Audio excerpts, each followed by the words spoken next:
Top stories making headlines this evening. Farmers urged to take advantage of the current rains to plow in large numbers. Young horticultural farmers hoping the new government will help grow the sector. And Justin Trudeau is stepping down as Canada's Prime Minister. Good evening and welcome to our 7 p.m. Live. It's a great pleasure to be with you once again. My name is Kenal Mudisanzima. The Minister of Land and Agriculture, Dr. Mikas Chimbombi, has urged farmers to respond by planting more crops during this plowing season, saying that many areas are still humid, which is good for plowing. The minister also advised ministry officials to help farmers as much as they can so that they can plow or plant in large numbers this season. As rain continues to fall in many parts of the country, some farmers are also taking advantage of the moisture in the soil. Farmers from various areas including Madinare, Tswapong and others are continuing to tilt land. Tractors were seen in several fields in these districts during the Christmas season. In some areas, however, the rains have continued, making it difficult for those who would like to plow. Agricultural officials were also visible in some areas, monitoring whether farmers follow the Temoletlotlo guidelines. The program is designed to facilitate and promote household food security by farmers. According to statistics, the country has been unable to meet its cereal needs because of drought and therefore has not been able to produce sufficient quantities of maize and sorghum. Meanwhile, young farmers in Botswana are hoping that the new government of President Boko will boost the agricultural sector. One of the farmers, Dumelo Mapila, is struggling to sell his produce in markets outside Gaborone and is hoping things will change under the new administration.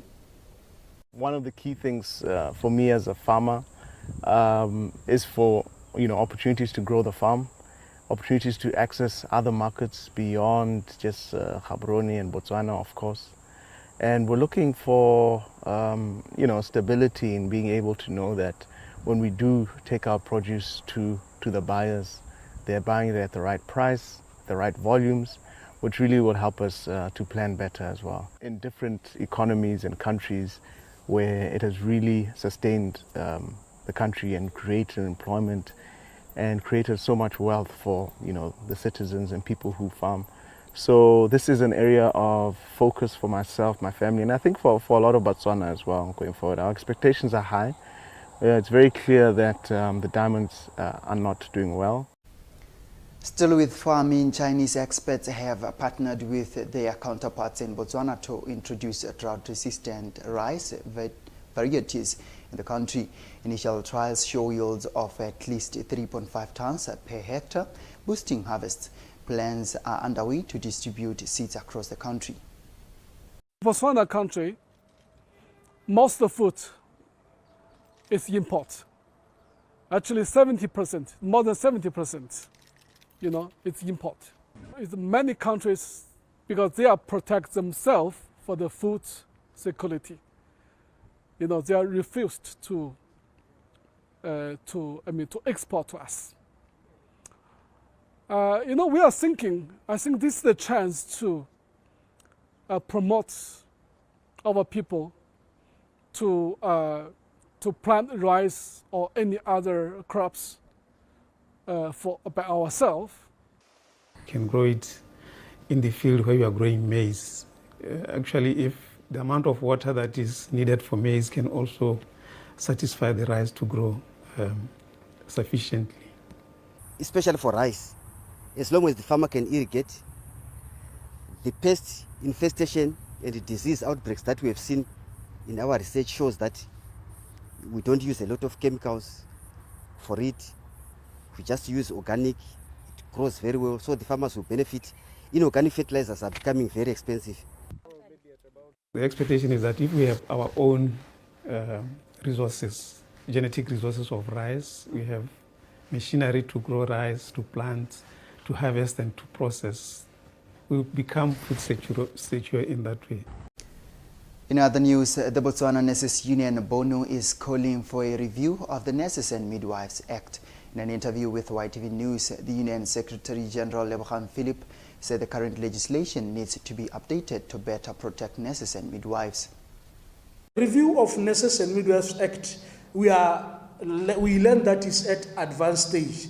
mme kana mo gompieno bo nurse ba protectiwa ke ditsetana dingwe tsa act jaaka o gakologelwa case ya rona ya dispensing e mo makgoteng a babereki ya go supa gore bo nurse ga se bone ba ba lebagane le tiro eo a nge ka bua thata ka yone ka gore ko makgoteng a babereki re eletse gore act e reviewe e protecte bo nurse sekai kana expectation ke gore bo midwife ga ba tshwanela go discharge balwetse ke bua hela kganye ka ntata gore so act e tshwanetse gore e reviewe ka nako e cooperate bo nurse gore ba dira ditiro tseneng tse di ba kgapetse konte so that ba nne le confidence ya gore ga go ka nna le mathata re sa prohitilegi ga go ka nna le mathata re bo re itse gore bo nurse are protected through the legislation kana through the state through molao.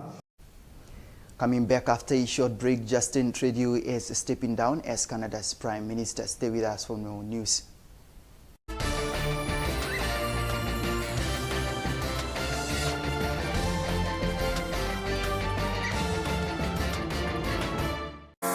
Lunch with your fave.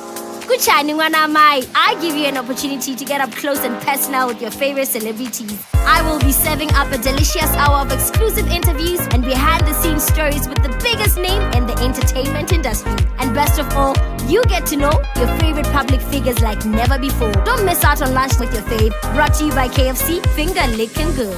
Lunch with your faves, Saturday at 8 p.m. Only on YTV. Once again, Isuzu stepped into the frame to provide the Isuzu KB pickup for the logistical support.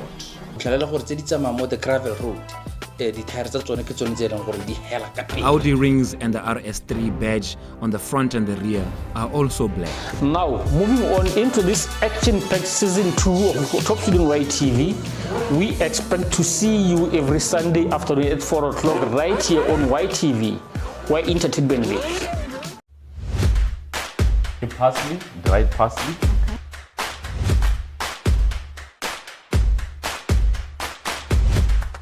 Because I will tell Mama Fure, saga.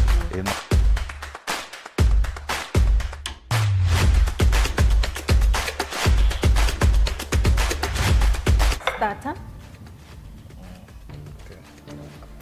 Chef nawa pili address mahura a olive oil.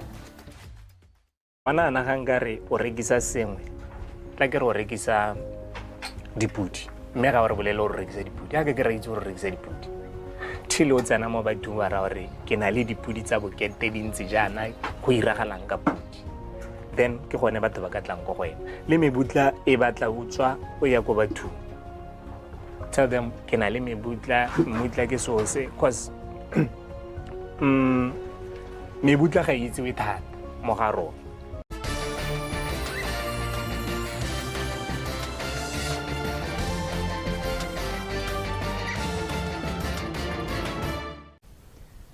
Welcome back to our 7 p.m. live and thank you for tuning in. In our international news, Justin Trudeau has announced that he has decided to resign as Prime Minister and the leader of the Liberal Party following a leadership contest ending rampant speculation and months of political turbulence. He made the long-awaited announcement yesterday following a report over the weekend highlighting the Prime Minister's intentions to resign. After nearly a decade as Canada's Prime Minister, Justin Trudeau on Monday said he would be stepping down. I intend to resign as party leader, as Prime Minister, after the party selects its next leader. Trudeau was facing mounting pressure, including from Liberal legislators, to quit amid polls showing the party will be crushed in the next election. Trudeau also said Parliament would be suspended until March 24th. The 53-year-old Trudeau took office in November 2015 and won re-election twice, making him one of Canada's longest-serving prime ministers. But he saw his popularity dip 2 years ago as public anger over high prices and a housing shortage grew. His fortunes never recovered. The next election must be held by late October, regardless of who the leader is. This country deserves a real choice in the next election, and it has become clear to me that if I'm having to fight internal battles, I cannot be the best option in that election. Parliament was due to return this month, and opposition parties had vowed to bring down the government as soon as they could. If Parliament does not return until March 24th, the earliest they could present a non-confidence motion would be May. Until recently, Trudeau had been able to fend off Liberal legislators worried about the polls and the loss of safe seats in 2 special elections. That changed after he tried to demote one of his closest cabinet allies, Finance Minister Chrystia Freeland, after she pushed back against his proposals for more spending. Trudeau on Monday called Freeland an incredible political partner. I had really hoped that she would agree to continue as my Deputy Prime Minister and take on one of the most important files that not just this government but this country is facing. But she chose otherwise. Freeland quit and penned a letter accusing Trudeau of political gimmicks, rather than focusing on what was best for the country. Polls show the Liberals will badly lose to the official opposition Conservatives, led by Pierre Poilievre, in the next election.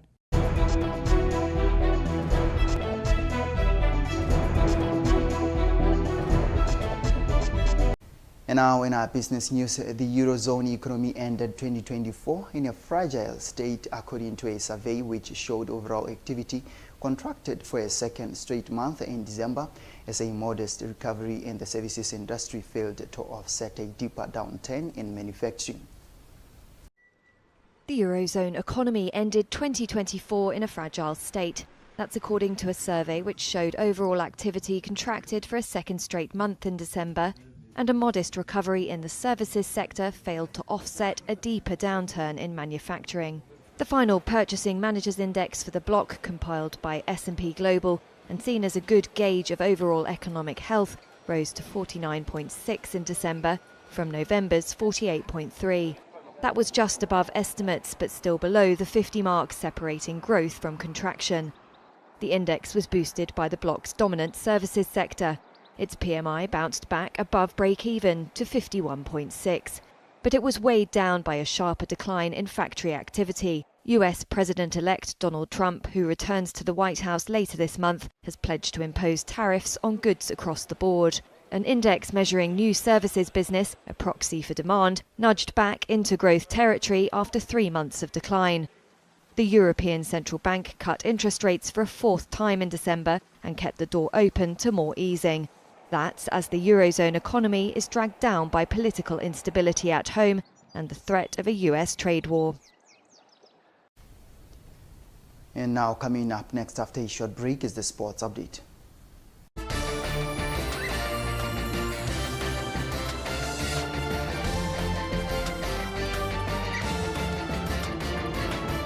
Mana nagangare o rekisa sengwe la ke re o rekisa dipudi mme ga re bolele o rekisa dipudi ga ke re itse o rekisa dipudi thile o tsena mo ba duwa ra re ke na le dipudi tsa bokete dintsi jana go iragalang ka pudi then ke gone batho ba ka tlang go wena le mebutla e batla utswa o ya go batho tell them ke na le mebutla ke sose cause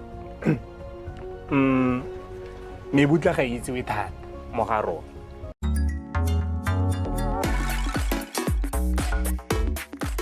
What are your thoughts on this topic, Jeannie? Are women more prone to corruption as much as men? What do you think?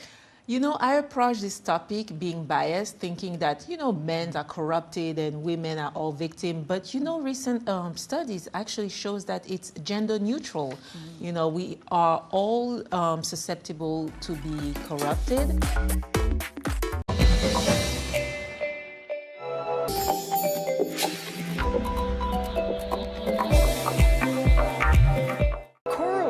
Are among the most diverse ecosystems on Earth, but they're increasingly threatened by climate change and pollution.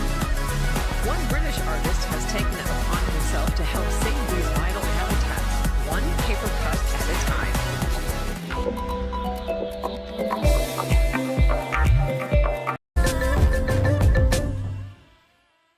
Welcome to yet another exciting edition of Eco Africa. And I'm Chris Alems in Lagos, Nigeria. Once a month, Hassan Pedro takes a dive to search for waste. Though visibility underwater is low, he and his colleagues don't have to dive too deep, since plastic floats towards the surface. Lake Victoria, Africa's biggest freshwater lake, is full of trash.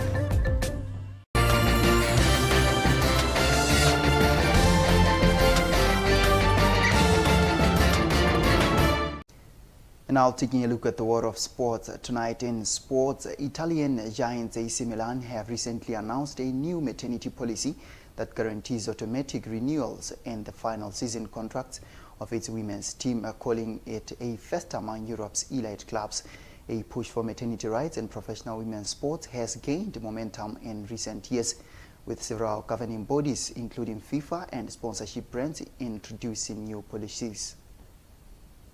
The Italian giants have become the first club in Europe to guarantee contract renewals for players who become pregnant during the final year of their contracts.